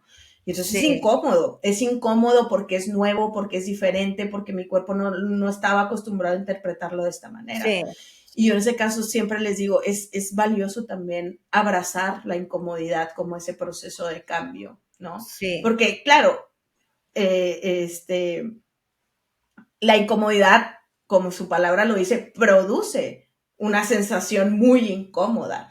Pero es que ujú. eso es lo que te lleva al movimiento. O sea, si tú te sientas en una silla y esta silla está súper incómoda, te aprieta el culo, no te sientes bien ahí, pues la incomodidad a qué te va a llevar?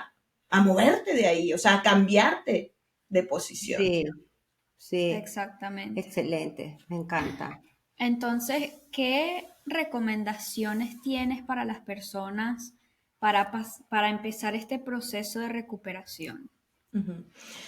Bueno, primero, hablando específicamente como en la interacción alimentaria y en la conexión con el cuerpo, yo creo que recursos como empezar poco a poco a practicar como la meditación, el estado consciente del presente es muy, muy, muy importante. Y con esto no me refiero a que tenga que ser mucho tiempo o que tenga que estar así como Buda meditando en las montañas. No, no, no.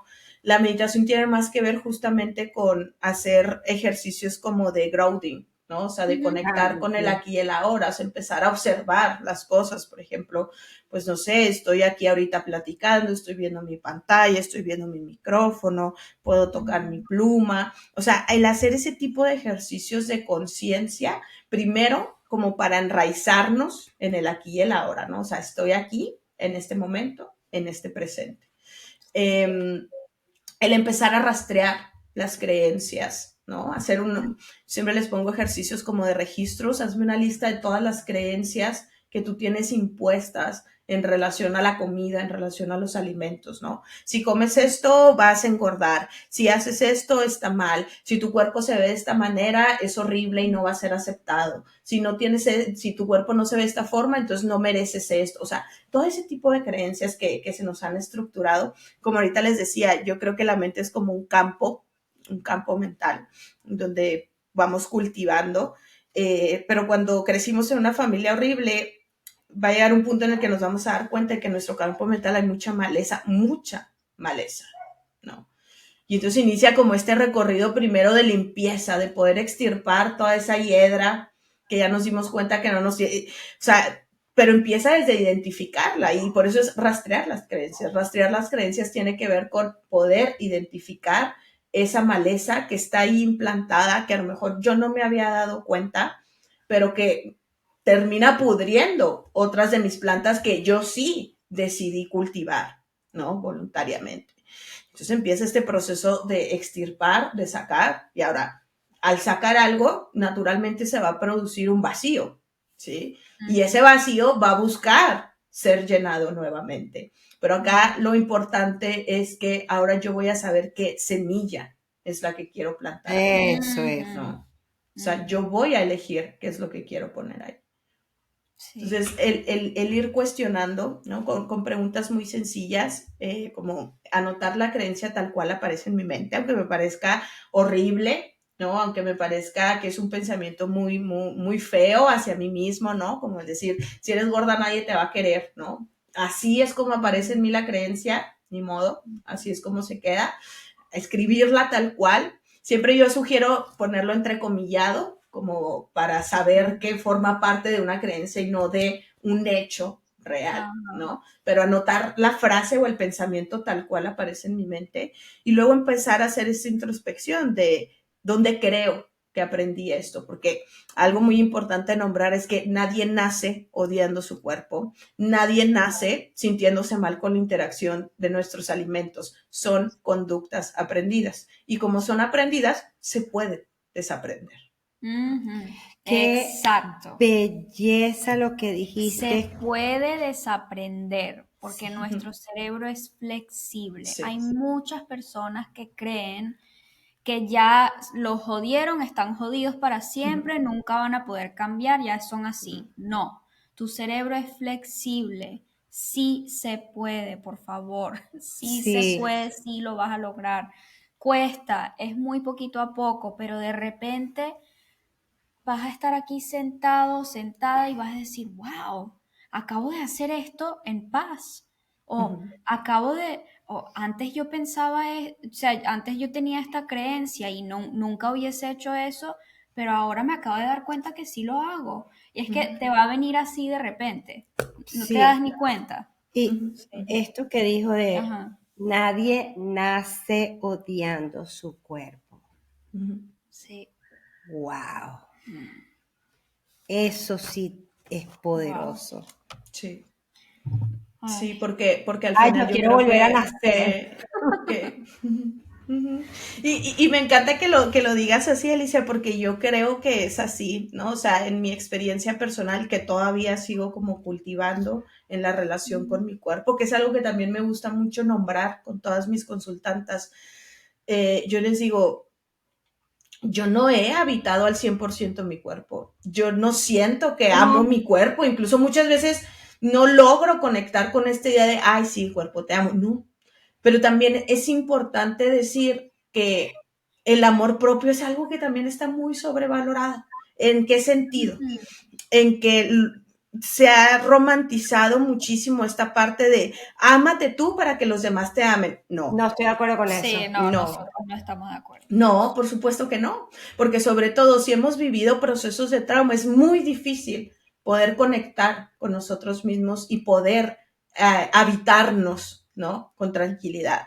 Y incluso yo de decir que yo he aprendido a amarme más a través de los ojos de mis redes de apoyo que desde mí misma. Y eso es clave. Eso es clave. Se sana con otras personas, con relaciones sanas. Se sana acompañado. Sanar solo, ¿de dónde te agarras? ¿De qué modelas ahí? No. Cuando yo me casé con mi marido, con el que tengo 15 años, yo creo que yo no me quería, si todavía estoy trabajando en eso. Él me ayudaba a verme a mí. Él me ayudaba a que yo me vea, a que yo me quiera, a que yo me elija. Claro que ¿cómo vas a hacer? O sea, es que eso es como decir, si tú no te amas a ti mismo, nadie te va, o sea, no puedes querer a nadie y es un mensaje que nadie te puede querer, porque como tú no te amas a ti mismo, nadie te puede querer. No, y eso es una completa aberración, es una aberración, es una mentira. ¿Por qué? Por el simple hecho de que todos, por el simple hecho de ser y de existir, merecemos amor. Sí, señor. Exactamente. ¿No? Ya va. Es parte de 1.22. Eso hay que ponerlo. Para que sepan todos cuánto tardamos. Sí. Señor. Entonces creo que es muy importante entender esto. A lo mejor ni siquiera tenemos que lograr el vernos frente a un espejo y decir, ay, me amo, qué bonita estoy. No, quizás no tendría que ser tan necesario porque, como les digo, esta parte del amor propio se ha romantizado muchísimo cuando no tenemos que forzarnos a amarnos eternamente. Incluso en nuestras relaciones sanas nos pasa. ¿Qué nos sucede? Que sí, yo amo a mi pareja, pero hay momentos en los que me cae mal. Claro. Y ya está. soy. Sí. Y ya Sí. está, y no tiene nada de malo, ¿no? Y eso no significa que, No pasa que lo nada. deje de amar, no. Y entonces con nosotros ocurre lo mismo, o sea, va a haber momentos en los que yo me levanto, me Sí. miro frente al espejo y digo, no me gusta cómo me veo, sobre todo si estoy pasando procesos hormonales de cambio como la menopausia, como que estoy en el síndrome premenstrual o durante la regla. Naturalmente ahí no me voy a sentir completamente cómoda con mi cuerpo porque los procesos hormonales que están ocurriendo me llevan también a ciertos estados emocionales, Sí. ¿no? Sí. Entonces, es muy diferente el amar tu cuerpo a habitar tu cuerpo. Entonces, Sí. creo que sería importante reivindicar del amar al habitar, porque el habitar nos habla justamente de, primero, apropiarnos de nuestro cuerpo, de entender que nosotros vivimos dentro de nuestro cuerpo. Por ende, nadie conoce mejor nuestro cuerpo que nosotros. Nadie conoce mejor nuestra historia que nosotros. Y eso es clave en los procesos de salud. A mí me encanta decir, o sea, los profesionales de la salud te podemos dar recursos, farmacología, herramientas, ¿no? Basándonos en la sintomatología que nos presentan, pero nadie conoce mejor tu cuerpo que tú.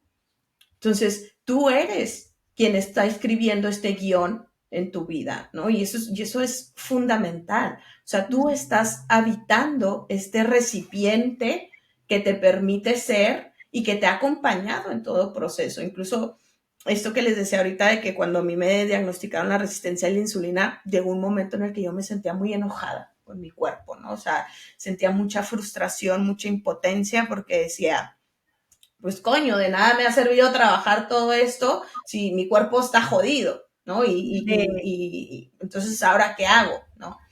Pero de pronto empecé a analizar la información y dije, no, es que mi cuerpo no es que esté jodido, lo que pasa es que mi cuerpo me ha acompañado tanto en todos estos procesos. Mi cuerpo ha estado conmigo en cada momento, ha escuchado toda esa información y aún así ha diseñado procesos que me han protegido de otras circunstancias. Entonces, pues no, o sea, lo que yo puedo hacer ante justamente este habitarme es reconocer que mi cuerpo no es una imagen, mi cuerpo en realidad es un espacio en donde yo puedo permitirme ser. Sí. ¡Qué ¿no? belleza! ¡Qué belleza Wow. todo lo que acabas de decir! No, el silencio, el silencio es Sí, necesario. Sí, estoy Sí. impactadísima. Ujú. Que es que estoy sin palabras y me has emocionado. Porque yo ahorita estoy Sí, pasando es tanto, que ¿no? justo este Claro. episodio es como muy No, clave pero para está ti. buenísimo, estoy aprendiendo muchísimo Sí, y espero que todos ustedes, los que están viendo a Alicia o las están escuchando y tienen este tipo de, porque sí, porque la gente que hemos sufrido de trauma, la mayoría tiene problemas Claro. con su cuerpo, con la la alimentación, imagen. con la imagen. Sí. Sí, mi cuerpo me ha acompañado tanto Sí.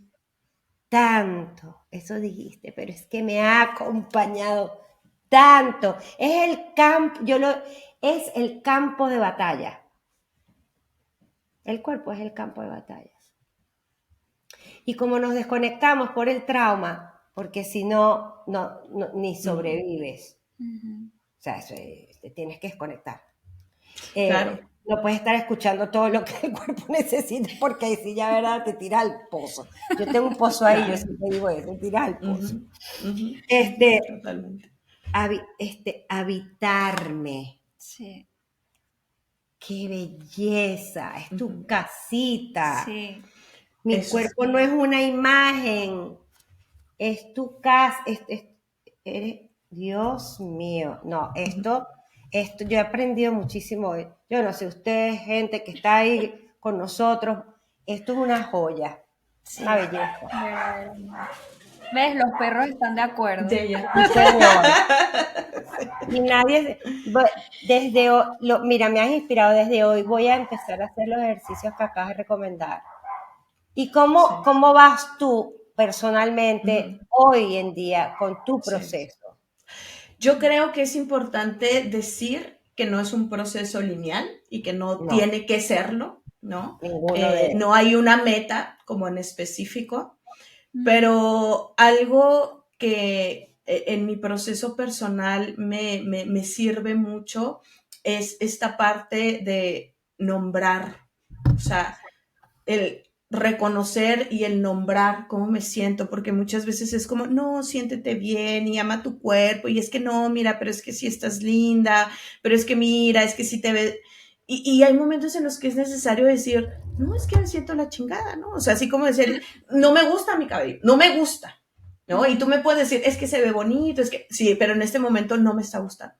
Y a veces es necesario también reconocer eso, porque en ese reconocimiento de lo que estoy diciendo, volvemos. O sea, yo puedo reconocer que no me estoy sintiendo al 100 conmigo misma, pero eso no significa que me deje de habitar.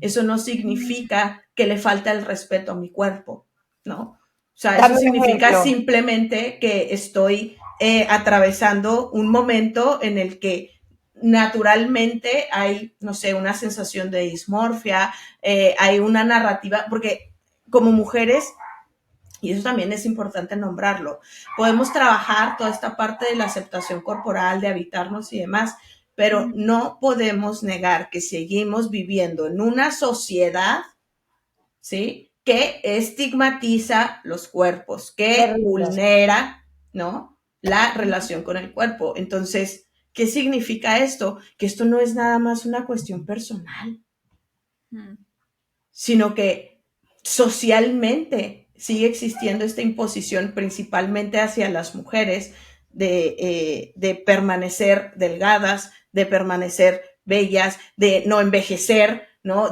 O sea, de todas esta violencia estética que predomina en la sociedad, que es importante que también sigamos nombrándola, ¿no? Porque entonces caemos en esta parte de que por un lado me dicen, sí, ámate y acéptate tal cual como eres. Sí, pero tú sabes todas las campañas publicitarias que existen para generarte una insatisfacción a ti mismo y seguir consumiendo. Claro, y cuando vas a buscar una ropa, todo es todo es Exacto. las medidas no, no, no me queda nada. claro. No encuentro nada para el estilo de mi cuerpo de ahora, del que tengo hoy. No, esto para mí ha sido Sí. muy traumatizante, esa es la Y verdad. ahora recordatorio importante, el peso ideal es el peso en el que estás, porque es el peso que en este momento estás No, yo no necesitando quiero. por alguna razón, y eso no significa que tengas que permanecer ahí o no, o sí, no lo sabemos, pero el punto es justamente que el peso que habita tu cuerpo no tiene tanto que ver con cuánto comes o qué tanto ejercicio estás haciendo, ¿no? Sino tiene que ver con los procesos que tu cuerpo también ha vivido, ha enfrentado y lo que tu cuerpo en este momento necesita. Sí. O sea, es como en el embarazo, ¿no? O sea, si mi cuerpo está necesitando mucha energía para gestar a alguien más, entonces mi cuerpo va a tener estos cambios, va a tener estas necesidades, va a tener... Y así ocurre. El cuerpo no es una cosa estática y si nuestra mente es flexible para cambiar, nuestro cuerpo también necesita estos procesos de cambio. Su cuerpo no es el mismo de cuando teníamos 1 año, de cuando teníamos 10 años, de cuando teníamos 20, ¿no? De cuando teníamos No, 30, no lo es. no, no, te lo digo yo que tengo 55. Claro. Y eso no significa que hay algo malo con mi cuerpo, significa que estoy en un proceso, como lo Mira, somos todos, ¿no? dijiste algo que es muy importante. Eh, ok, hoy no me gusta, hoy no me gusto, lo que sea. Reconocerlo sin faltar el respeto. Tú Claro. me puedes dar un ejemplo de cómo hacer eso, porque yo Sí. tengo que aprender a hacer eso. Mi hija y mi esposo me la pasan diciendo, no digas eso, no No te te hables hables así. Pero hay algo que, antes de que nos des el ejemplo, quiero que sepas o que sepan que yo por primera vez en mi vida estoy orgullosa de mí misma. Me encanta. Yo, si vuelvo a nacer, yo quiero ser yo. Así te lo digo. no, yo no quiero reencarnar, si, yo no sé si exista eso, pero si yo pudiera volver a nacer, yo quiero ser yo, Alicia, otra vez. No es que yo no me quiera, pero es que no me reconozco en el espejo, no entiendo, no sé quién está ahí. No, he engordado tanto, mi ropa, mi estilo, es que no me reconozco. Entonces, no es que yo no me quiera, pero sí creo que muchos no. Lo de faltar el respeto. O sea, lo de... Por eso te pido un ejemplo, porque me imagino que muchas personas le pasa. Sí. Algo que a mí me ha servido mucho y que lo pongo también mucho en práctica en mis consultas es el hacer un ejercicio. Ahora, es bien importante entender que esto tiene, o sea, lo tienes que dirigir desde cómo tú te vas sintiendo, ¿no? Pero el tener aproximaciones sucesivas, se le conoce un pequeño acercamiento, por ejemplo, con un espejo, ¿sí? Y entonces el observarme, y lo que va a pasar es que en cuanto yo me observe frente al espejo, van a empezar a aparecer todas estas voces de mira cómo se te ve la lonja, mira cómo se te ve la panza, mira cómo se te ven los brazos, mira cómo se te ve esto, ¿no? Ya no te queda la ropa de esta manera. Va a empezar esta voz crítica. Pero volvemos a esta parte de practicar el cuestionar la creencia. Y entonces yo puedo pararme frente al espejo y entonces voy a empezar a identificar cuál es la raíz que está a través de ese, no, es que mira cómo tú te ves, mira cómo se siente tu cuerpo, no te ves bien, ¿no? Y entonces vas a nombrar esto, ¿ok? No te ves bien, ¿ok? ¿Qué significa el no verte bien? O sea, ¿qué está por debajo de ese no me veo bien? Porque ahí hay una emoción que es vergüenza, es tristeza, es frustración, es culpa. Todo eso. Ok, y entonces, si esas son las emociones que están ahí, ¿en qué otros momentos de tu vida has conectado con esas emociones? En experiencias vividas relacionadas con el trauma, ok, entonces ahí ya estamos identificando algo importante. Exacto. ¿No? Y ahí va a ser fundamental una reestructuración del pensamiento. Una pregunta clave que nos podemos hacer frente al espejo es, ¿en verdad creo que por cómo me veo no soy suficiente o soy incapaz o no valgo la pena? Pero es cuestionar la narrativa frente al espejo. Esto no significa que automáticamente ya me cambió el pensamiento y ya me reestructuré. No, tu mente va a querer seguir rumiando y diciendo, no, pero es que mira, si tuvieras el cuerpo de esta manera o si fueras así, no sé qué, y entonces vuelves a cuestionar.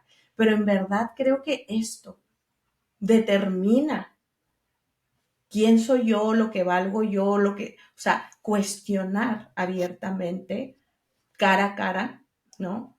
La creencia, e incluso es convertirla como en un disco rayado. ¿Por qué? Porque entonces ahí yo empiezo ya a cambiar parte de mi narrativa, de que todo el tiempo mi voz está rumiando con esto, pero yo al cuestionar, en verdad creo que, ¿sí? De alguna manera nos ayuda a conectar con este espacio más consciente que dice, oye, pero es que yo no soy solo mi cuerpo, yo soy toda una historia que he recorrido junto con mi cuerpo, y aún así esa historia no determina quién quiero ser o quién quiero seguir siendo. ¿Por qué? Porque al final yo soy la que tiene la pluma del guión de mi vida. Entonces yo soy quien escribe esto. Pero creo que es muy válido el reconocer primero que no nos sentimos cómodos con nuestro cuerpo. Yo siempre digo, hay que nombrar a los demonios para exorcizarlos, ¿no? Como en las películas de terror. Las películas de terror de exorcismos siempre dicen eso, ¿no? Necesitamos sacar el nombre del demonio para poder exorcizar, ¿no? Sí. Y entonces hay que nombrar lo que siento. No, porque si yo misma me empiezo a decir, no, pero siéntete bien, entonces yo ahí ya me estoy invalidando a mí misma.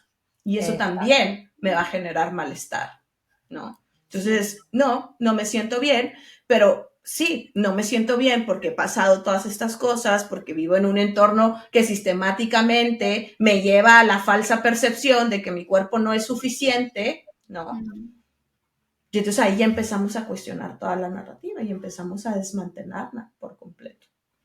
Otro ejercicio que puede ser muy, muy útil es hacer como un juicio de creencias.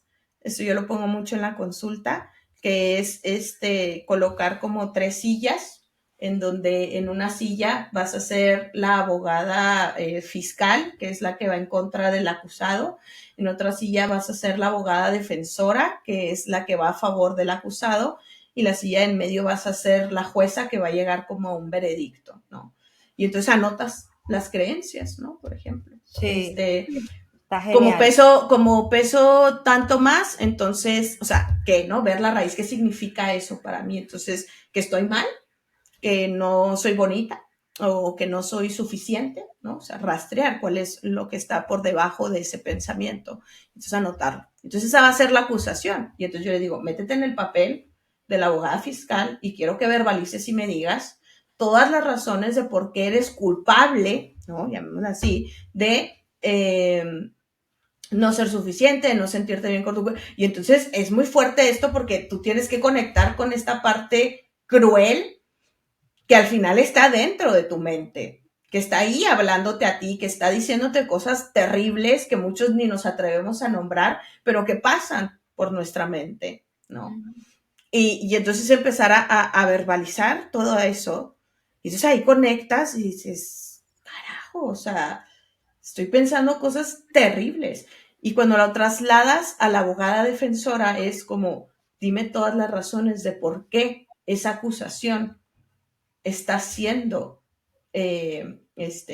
incorrecta, no está siendo adecuada. ¿Cuáles son las pruebas? Y entonces allá transforman la narrativa y es como, no, porque mi cuerpo vale, porque yo he vivido esta historia, porque he pasado por estas situaciones, porque etcétera, etcétera, etcétera. Y entonces ya podemos llegar a la parte de la jueza en donde ya conectamos con este estado de autocompasión y ya podemos llegar ahora sí a una verdad que sea más consciente y más real de la percepción de mí mismo, ¿no?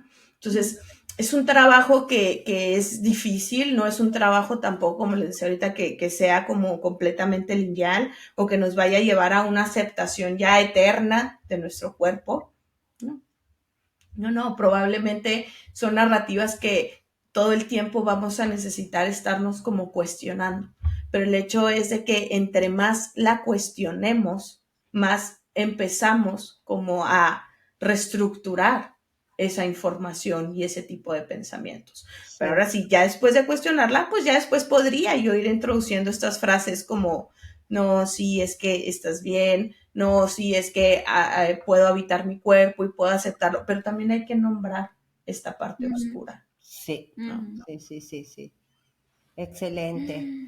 Y Wow.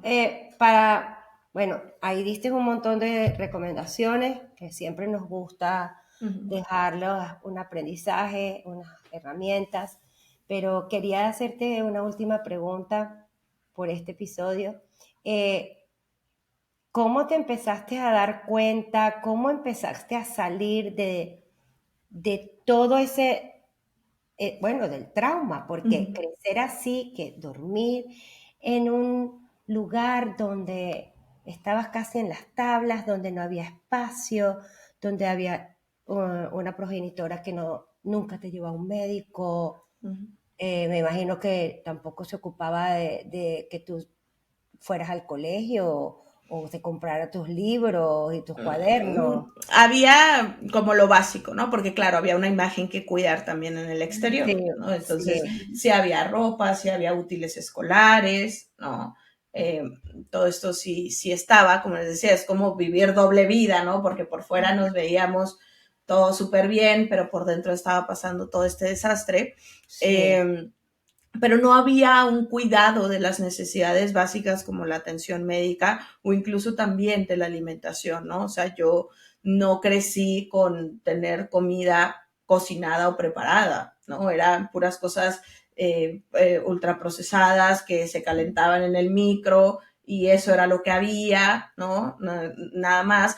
Y entonces ese tipo también de situaciones impactan en la interacción con los alimentos, porque cuando ya uno es adulto y uno ya puede comprar sus propios recursos, pues también es difícil porque tú dices, pues es que yo ni he aprendido a comer, o sea, estuve acostumbrado nada más a comer pues lo que había y lo que había era esto y se acabó. Sí. Sí. Entonces, ¿cómo empezaste a darte cuenta para Sí. comenzar tu sanación, tu reconocer, buscar Sí. información que te llevó hasta donde Ujú, estás ujú, ahora? ujú. Yo creo que desde un principio, no sé cómo explicarlo, pero sí creo que desde un principio hubo en mí una parte muy consciente, muy conectada con mis emociones, que me llevaba a este análisis de que, fíjense, y creo que ahí viene la resiliencia, ¿no? O sea, de que la vida tenía que ser mejor, o sea, como que siempre tuve esa esperanza de que las cosas podrían llegar a ser diferentes. No sé exactamente cómo se formó en mí esta línea de pensamiento. Mucha gente siempre me ha definido como alguien sumamente resiliente, lo cual a veces incluso me resulta incómodo porque creo que asociamos mucho la resiliencia como con ser fuerte, como con, no, es que tú superas todo y es como, no, yo no soy tan fuerte como me lo dicen, yo no soy, y es más, a veces es pesado que te hagan sentir así porque es como, no, yo todo el tiempo no estoy fuerte, en muchos momentos lloro, muchos momentos sufro, muchos momentos tengo ataques de pánico, ataques de ansiedad, dismorfia corporal, o sea, todas estas narrativas siguen de pronto en mi mente, pero sí creo que esta parte de creer de que yo merecía una vida mejor de esa que me presentaron fue como el empuje que me dio a querer seguir descubriendo y descubriéndome. Por eso creo que mi trabajo profesional está muy de la mano con mi propio proceso de sanación, porque yo empecé a estudiar nutrición, a mí no me dejaron estudiar psicología, por supuesto que no, eso es solo para locos, ¿no? Mm. Pero la nutrición sí me la dejaron porque pues existía esta narrativa, ¿no? De los cuerpos y de la imagen corporal.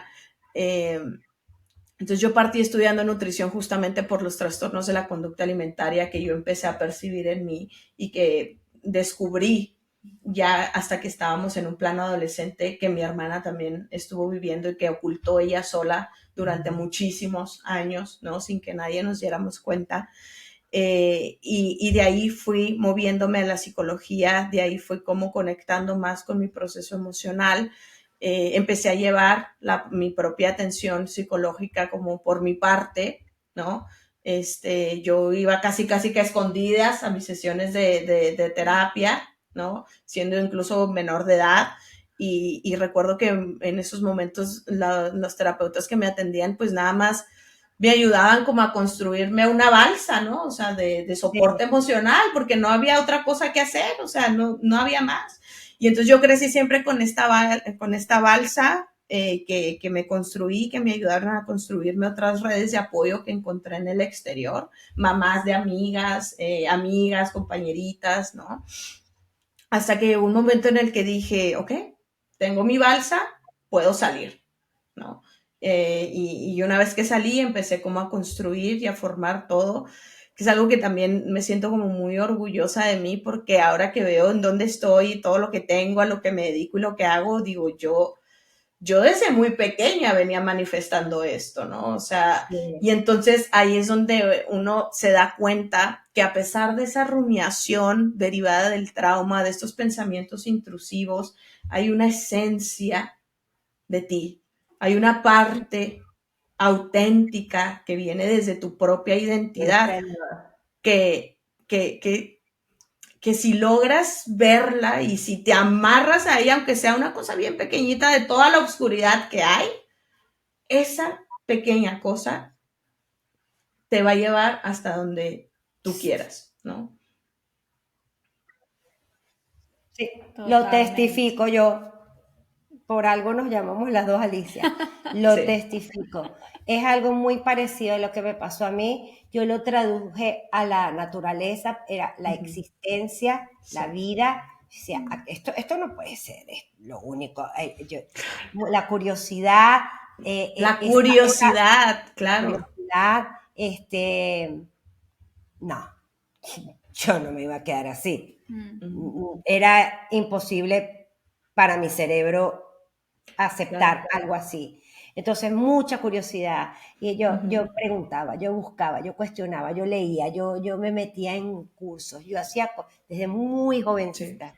Sí. Sí, sí, creo que todas vivimos, bueno, muchos que hemos vivido el trauma, pareciera que tenemos estas experiencias, que ahí es donde entra también el síndrome de impostor, de impostora, ¿no? Que aprendemos, buscamos y aún así aparece que no es No es suficiente, ¿no? Y suficiente. entonces tenemos que volvernos a recordar también, conectar con ese amarillo Sí. que veníamos diciendo ahorita, de Exacto. observar lo ya trabajado, ¿no? Que justo a mí me gustaría mucho cerrar abriendo esa invitación a que es bueno buscar nuestra sanación, es bueno salir de esos entornos que nos dañan y que nos lastiman, pero también es necesario el saber parar, ¿no? Para detenerse a contemplar lo que hemos logrado, porque a veces nos seguimos quedando en la supervivencia al seguir buscando y buscando y buscando y buscando, cuando a veces solo necesitamos sentarnos, contemplar y decir, mira, pues ya llegué aquí,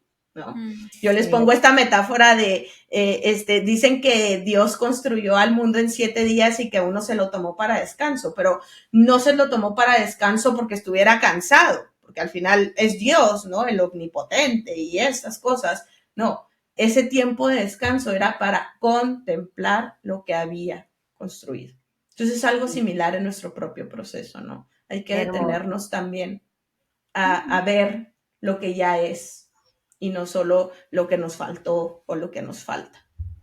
Bellísimo, Alicia. De Wow, verdad, estoy encantada. yo también. Estamos encantadas con todo Ay, lo que has sí, compartido aquí. Esto va a ser muy Gracias, gracias. nutritivo para el alma, sí, sí. nutritivo para el alma y las mentes de todos los que te van a ver y te van a escuchar, porque para mí lo ha sido y desde ahora vamos a almorzar, estamos muertas de hambre y me voy a sentar en esa mesa, Sí. me voy a servir y voy a hacer el ejercicio, es que lo quiero hacer, voy a empezar a hacerlo, porque Qué es lindo. SOS lo que me está pasando a mí y Ujú, ya hay que empezar. sí, Muchísimas muchas gracias. gracias. Quiero No, decir algo, gracias. no, y cuando quieras, aquí, Aquí cuando cuando tú quieras, quieras hablar de algo, aquí vente, que sí. seguro que todos te van a recibir con mucho amor y ya te Sí, van a estar pidiendo en los comentarios, pónganle en los comentarios qué más quieren que hable Alicia, Claro, de claro. verdad. exactamente. Y por supuesto, acuérdense que todo su contacto va a estar en En la la... descripción Sí, pongo todos sus enlaces, todo para que si quieren hablar con ella, sí, pueden encontrarla y, sí. y bueno, Sí, otra cosa que, bueno, ya saben que nosotras trabajamos muchísimo, que este podcast lo financio yo. Y lo trabajamos las dos de lunes a lunes, no paramos. A veces hemos llorado de tanto trabajo, sí, literal. especialmente en esta fecha. Sí. Sí, ha sido muy Sí, duro. Necesitamos ayuda. Nosotros enseñamos a través de todos ustedes, expertos, a que pidan ayuda. Y sí, entonces ahora nosotros pedimos ayuda.